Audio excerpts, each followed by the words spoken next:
Let's rank these Emma Frost figures.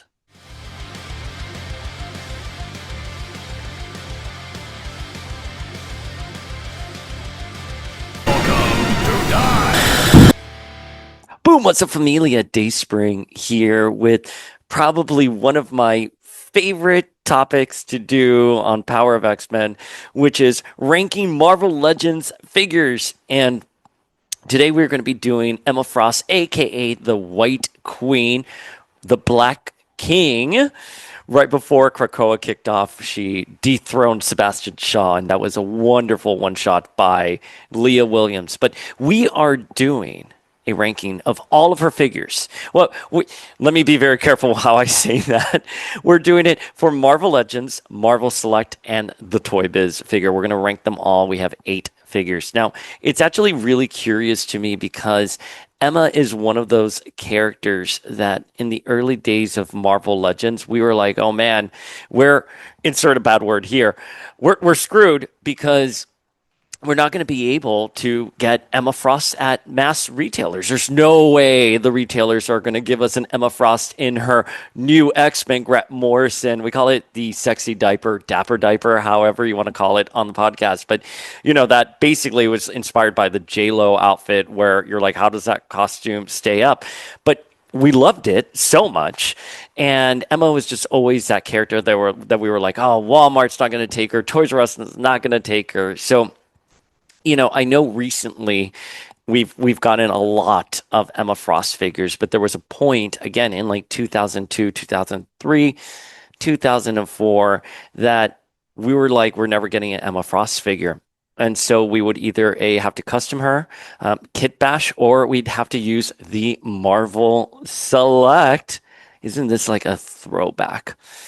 But let's get into it because Emma has had a really interesting history in action figure format. And we have 8 figures here, technically 10 because 2 of them have diamond variants. And I was going to separate them, but I was like, you know what? They're close enough in the rankings that we don't need to separate them. But I will talk about the diamond form versus the actual figure. But we love Emma Grace Frost here. She came to power so to speak, during Generation X when she was leading the Massachusetts Academy. And then she really had her resurgence and sort of the rise of modern day Emma started with Grant Morrison's new X-Men. So what Scott Lobdell began, Grant Morrison ran with, and that's how we have the Emma Frost of today. She was featured very heavily in the Astonishing team during the Messiah complex storyline. She was front and center. And of course, she was one of the leaders in Krakoa.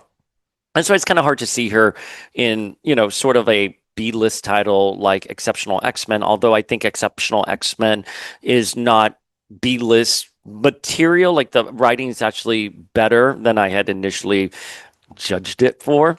But Emma needs to be on a flagship book is all I'm saying. She's not a side book. She is a flagship character with a flagship presence. So why don't we get into these Emma Frost figures? We'll go through them. I'm going to rank them beginning at number 8 all the way down to number 1. So let's begin with number 8. And number 8 is, are you ready for it? The Annihilus Wave Emma Frost. You know what, Familia? It's funny because when I was thinking about this list, I'm like, oh, I'm going to have to rag on a lot of like Emma Frost figures. But this is the worst it gets, and this is the one that I'm just going to complain about, which I'm sure a lot of us who have been collecting for decades can complain about. But this is actually the diamond variant, which is not so bad. By the way, this is the Emma I had on display for years. Even after the Wolverine Legends Emma, I thought this diamond Emma worked really well. And if you actually look at her, she's based off of the Toy Biz Spider-Woman mold. They just reused the mold and shrunk it. But this was the first wave since Hasbro took over the Marvel Legends license back in like 2006 or 2007. Forgive me, Familia. It must have been 2007 or 2008 because I was at Marvel when they were doing the negotiations for the Hasbro licensing. I was in the custom publishing division. We handled licenses for other companies when I was there. But So it had to be in 2007, 2008. But this was like Hasbro's first wave, and it was rough. If you weren't there, Familia, it was such a jarring change in quality. That's the Annihilus wave. That's where we got Banshee as well. And that was Dwight's first ever Marvel Legends that he designed. And he said, if I ever leave the line, it's Banshee will be the last character I do. Obviously, that has not come to pass, and that is not true. And we have gotten a kick ass Banshee. But that's to tell you that it was a very different conversation back in the day. And when we got this Emma, we were all very disappointed. Now, in fairness, and this is in fairness to Hasbro, because Dwight has talked about this as well, her prototype looked very different. They actually looked really good. So we weren't too apprehensive until we actually got the figure in person. We got that first couple of waves, and we're like, oh gosh. Hasbro would then take a break with Marvel Legends because the line was floundering. And it was when the Face Off 2-packs with like Black Widow, Winter Soldier, Warpath, Deadpool, when those figures started coming out, that's sort of the rise of recent Marvel Legends. But this was like the first ever Emma figure we had gotten since Generation X, since that Toy Biz Generation X figure. No, wait, no. Wait, is it? Yeah, no. Third, because Marvel Select Emma came out before. Sorry.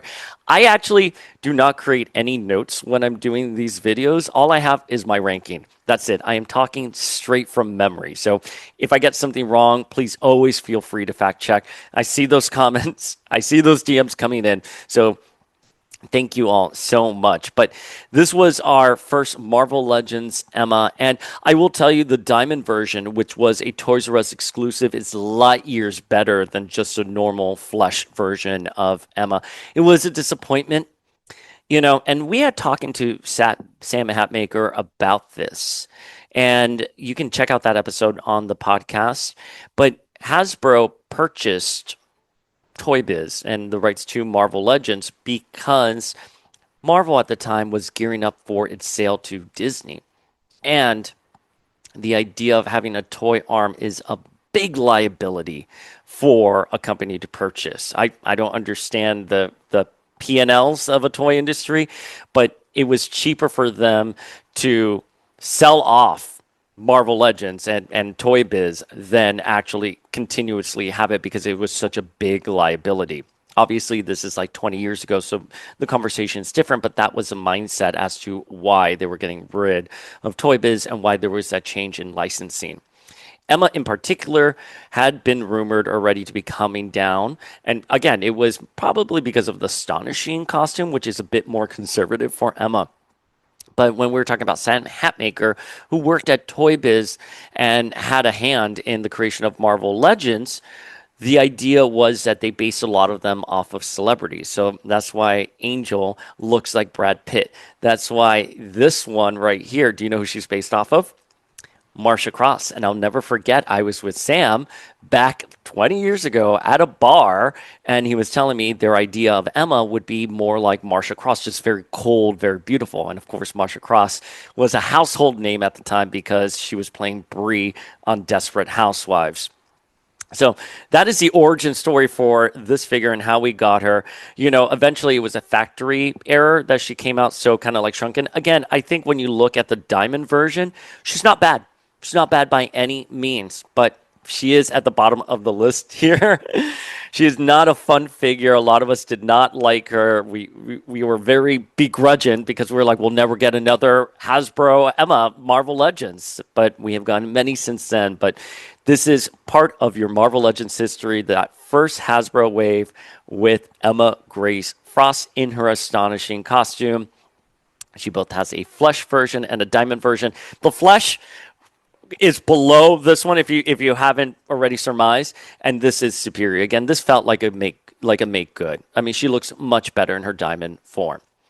All right, coming in at number 7 is the Wolverine Origins Legends Emma Frost. I was so excited for this figure when it came out.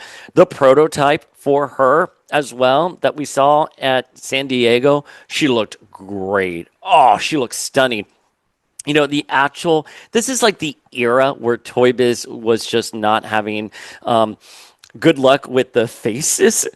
Her eyes are a little like crossed there, kind of a generic face. There was this like mindset that the heroes had to have more somber looks as opposed to just like battle ready looks, which we would get later on with some figures. Or in Emma's case, it's not about having like a battle ready face. It's having like a sly. She definitely reads a little bit more un uninterested in what's happening around her. But I'll tell you, this was my favorite Marvel Legends Emma. So putting her a little down low on the list, I'm trying to remove my brain and just look at these figures objectively. That's the only thing I like to do is be objective when we're looking at these figures. Emma here is based off of the Astonishing costume, but she does not have her cape. So you had a lot of people putting like I don't want to spoil the other figure here, but you get the cape from the Marvel Select, the diamond version, which was a little bit more white, and you would put it over her. Or some people even did this. If you think comments these days are terrible, you should have seen the Foosh.net when we were talking about which cape to put on Emma, and some people, it was like a bloodbath. They're like, you can't put this one on. The Marvel Select one, it looks like she's wrapped in a towel. And then other people would just be like, oh, this is too short. It depends on where you've actually, like 20 years later, not 20, but like 12 years later, I actually think this looks better. All right, I'll spoil it. I did this cape on her right there. That's how I had her. I found this cape separate. I had to put it back on the Diamond Select. But right here, I think this looks a bit better. It goes with the character a little bit better. Obviously, I'm not going to put it down because I'd have to pop her head off. But yeah, it was just a pretty straightforward. I believe the issue here was the price of oil, and that's why we didn't get all the bells and whistles with figures. She didn't come with any alternate head. She came with a Puck piece, Puck from the Alpha Flight team. He was like this big. So actually, and look at this. Her skin tone is different. Never noticed that until now. Her skin tone is different there. But this was the Emma we got, and she was a definitive Emma, and we did display her proudly for years. I have fond memories of getting this figure. This was probably one of the first figures that I ordered through Big Bad Toy Store, and it was a fan channel exclusive, meaning I don't believe mass retailers ever saw that Wolverine Origins wave. It's also really infamous because this was a time when the variants weren't making it out. So the Mike Carey X-Men Legacy Rogue was supposed to be a swap for Emma. So some cases would have Rogue, some cases would have Emma. Same with the Phoenix 5 Cyclops. And the variants just weren't making it out at that point. So we got Emma, thankfully, because at the time we were like, oh, we love Rogue. Of course we love Rogue, but Rogue is always going to be a guaranteed character to get. A character like Emma, though, come on.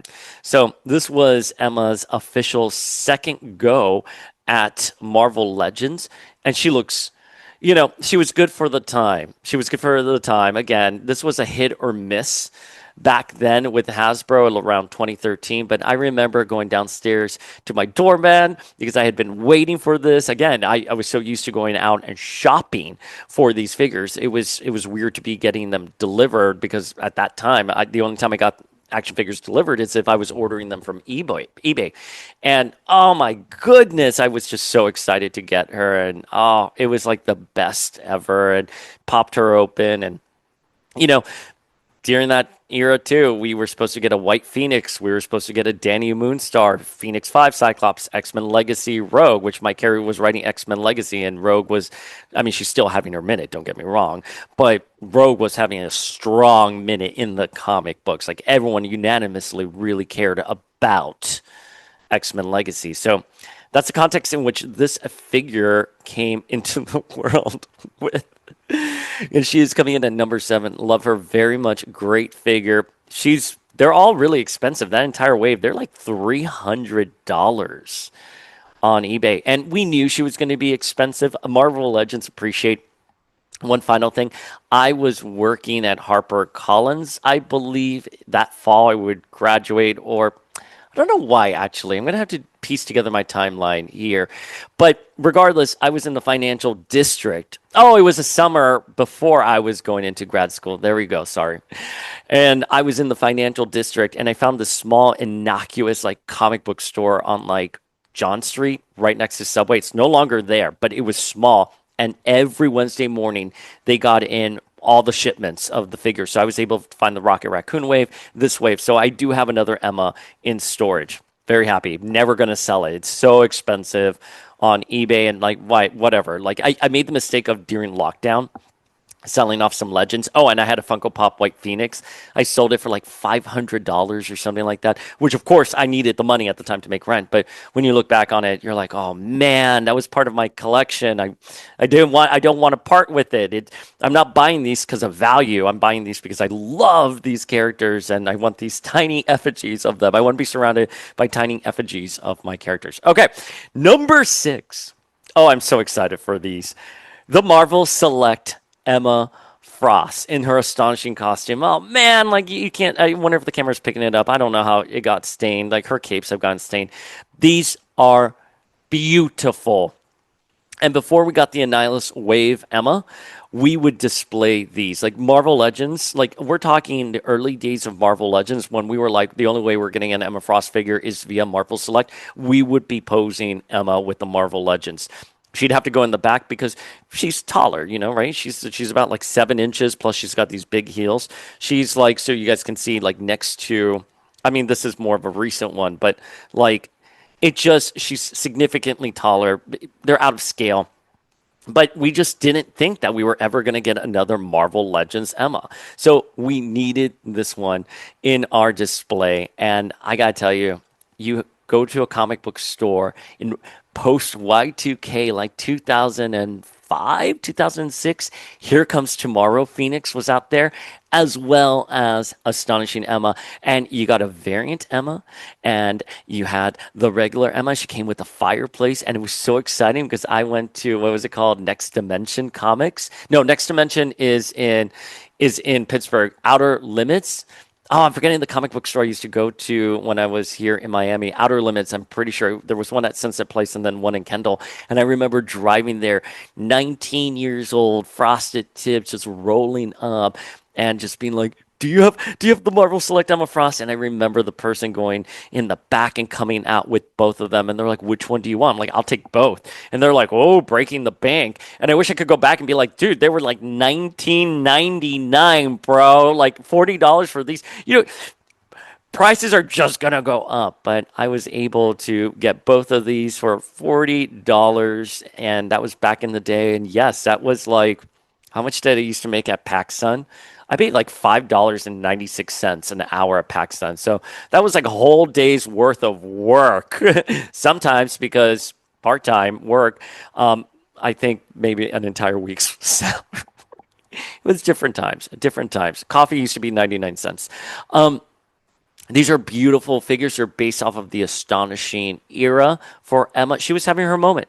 Astonishing Emma. She finally came into full leadership of the X-Men. Before she had been, leading Generation X. Before that, she was in the Hellfire Club. And then when she joined after Generation X, she was just a member of the team. She wasn't a leader. But now that Xavier had retired, he went off to Genosha. Scott and Emma took over the school and they were co-head masters. So Emma was in a position of power. That's why she has a cape here. Astonishing X-Men was John Cassaday and Joss Whedon era. And these figures, I mean, the hype for the comic book was real. This is the genesis of the Emma we now have in the comics. The badass Bay that we have now in the books is because after New X-Men, Emma was featured heavily on the Astonishing team. Excellent time to be a fan. Very excellent time. All right. So coming in at number 5 is the Walgreens exclusive Emma. A beautiful figure. And she does have an alternate head, but I couldn't find the alternate head. I literally have a drawer full of heads. So weird to say it like that. Action figure heads.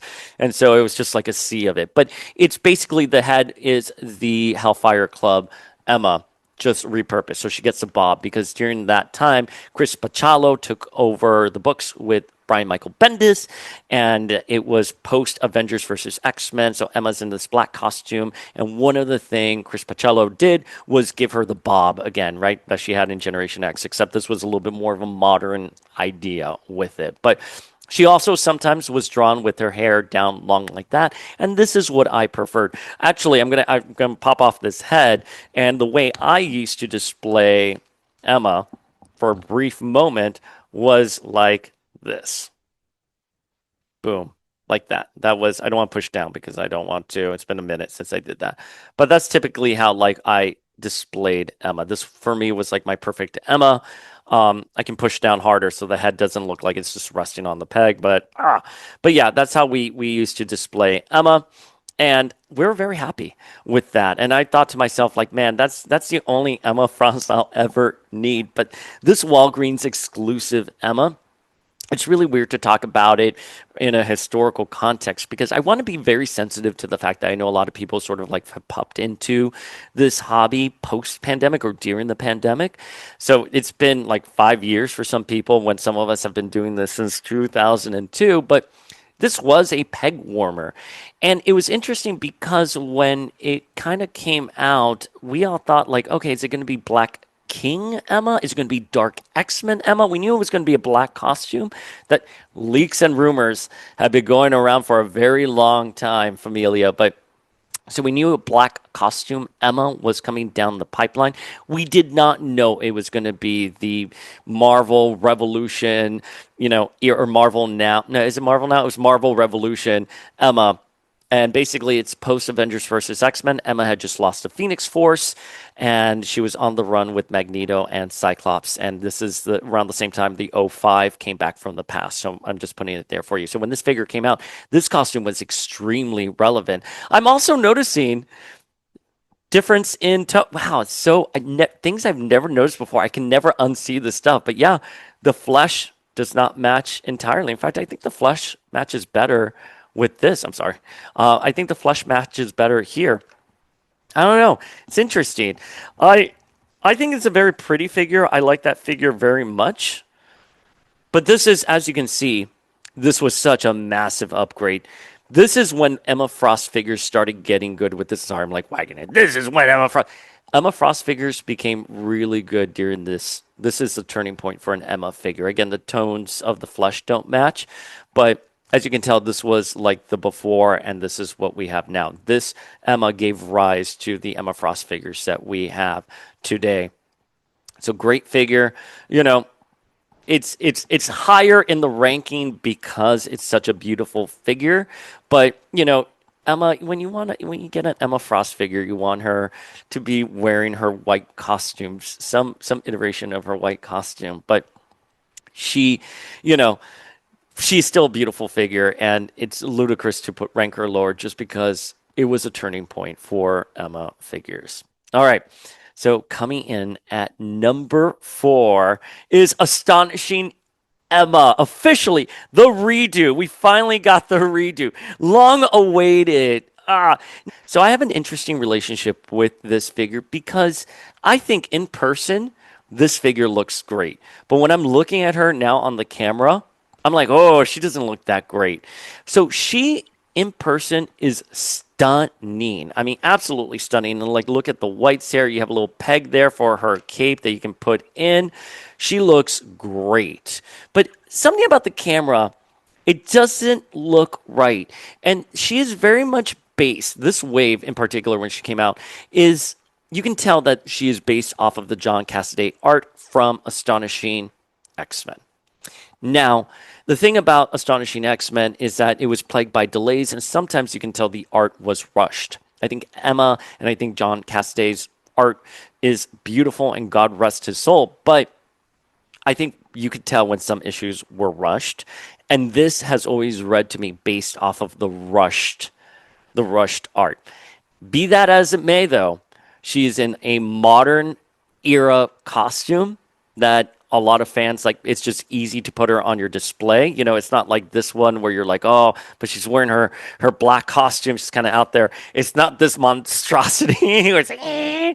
Although again, like looking at this now with kinder eyes, looking at this Annihilus Wave Diamond, you know, Emma with kinder eyes, not as terrible as I remember. Not good, but not as terrible as I remember. But this figure though, her heels, you know, she can just stand, just really. I'm like, oh, she can stand now. She falls over.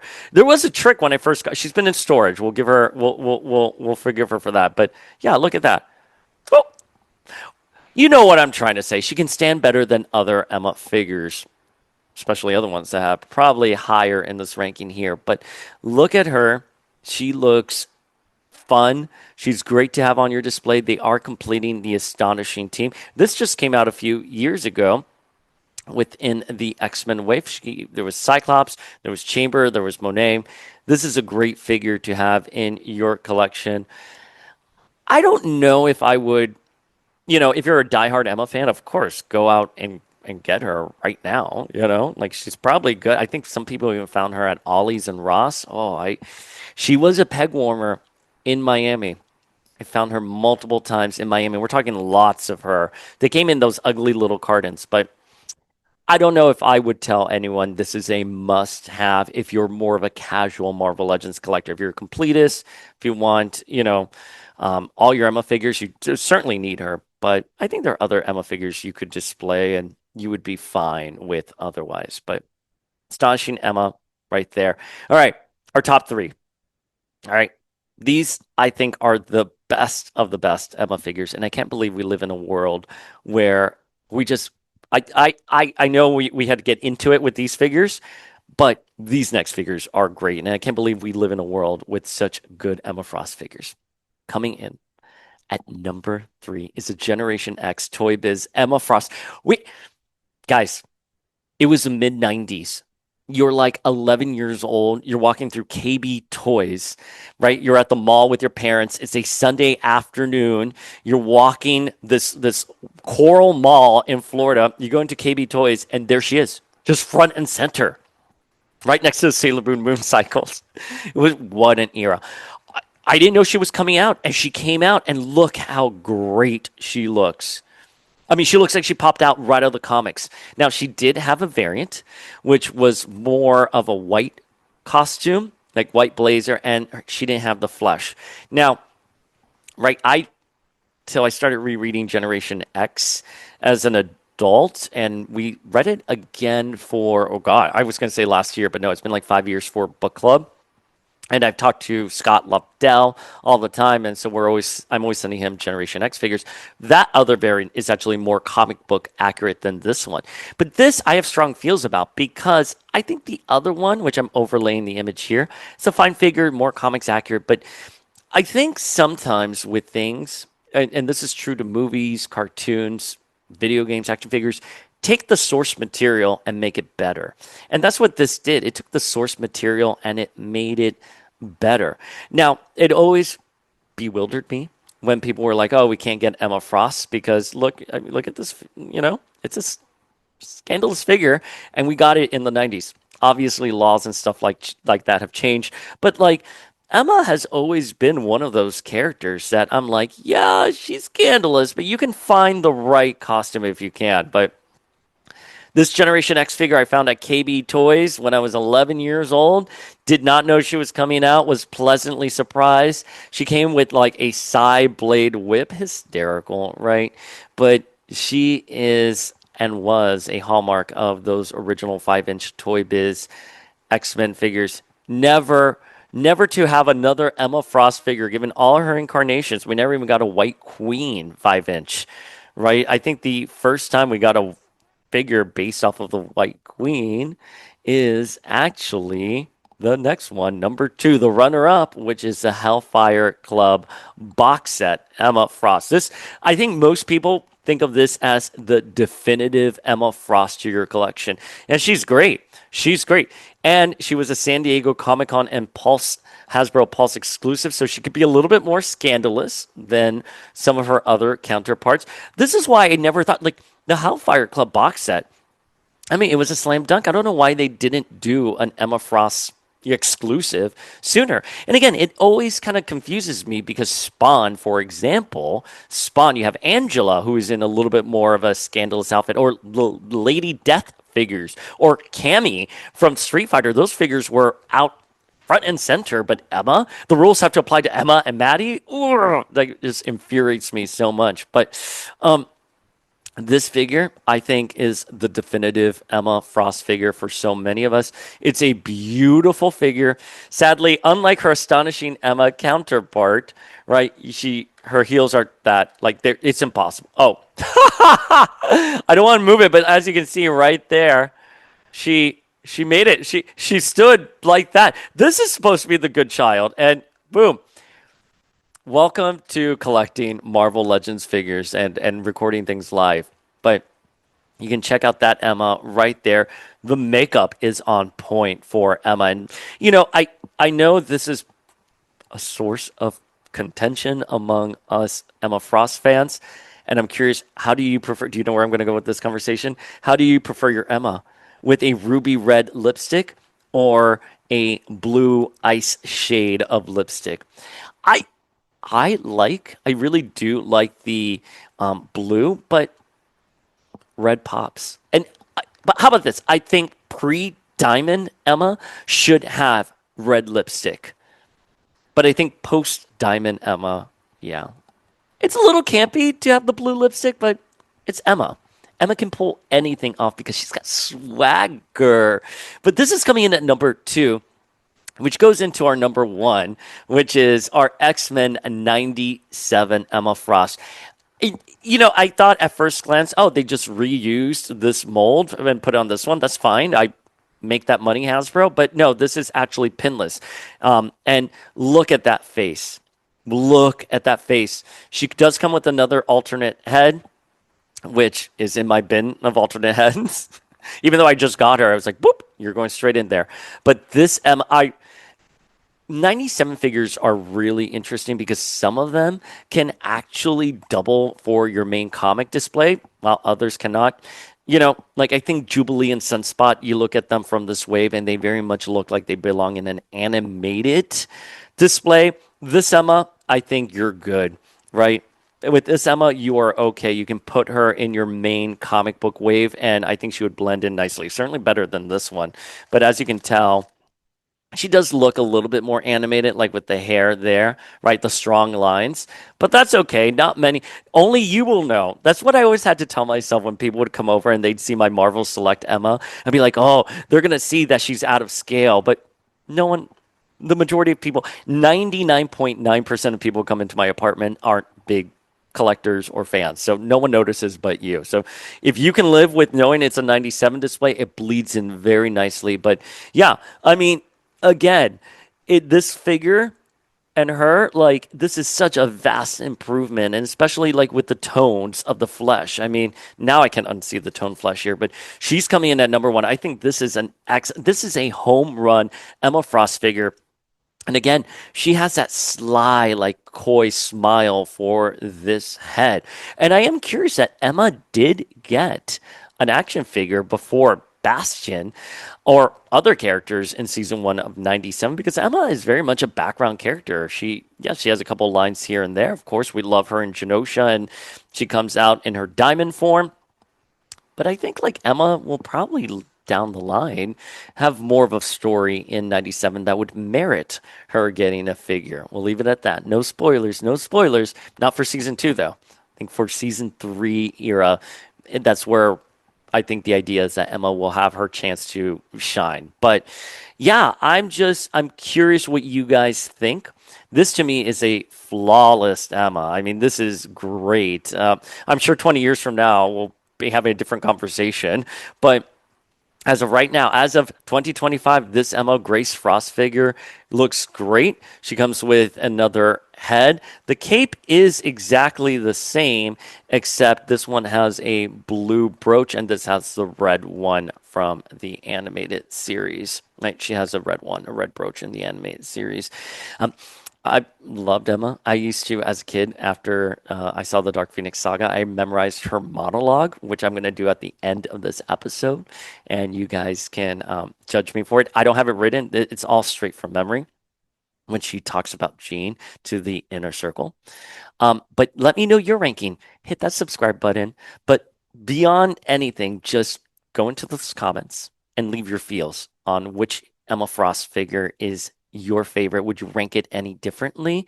Familia, thank you so much. All right. And as promised, here is the monologue. So this is when the inner circle is discussing Jean for the first time. My telepathic abilities have found a creature with more power than even you can imagine. They call her the Phoenix. She was a guardian of the fantastically powerful M. Krung crystal. To protect the crystal, she inhabited the body of Jean Grey. With her power focused by Jean's empathic abilities, the Phoenix flew with the crystal into the burning heart of the sun. The Phoenix destroyed itself? No! It lived! After depositing the crystal in the sun, this primal force returned to Earth. There, a still possessed Jean Grey was found by Professor Charles Xavier, her mentor and leader of the X-Men. Such power demands it be wielded by the, drink some water, inner circle. That's how much I love animated series Emma Frost from the original animated series and 97 Familia. Thank you so much for humoring me.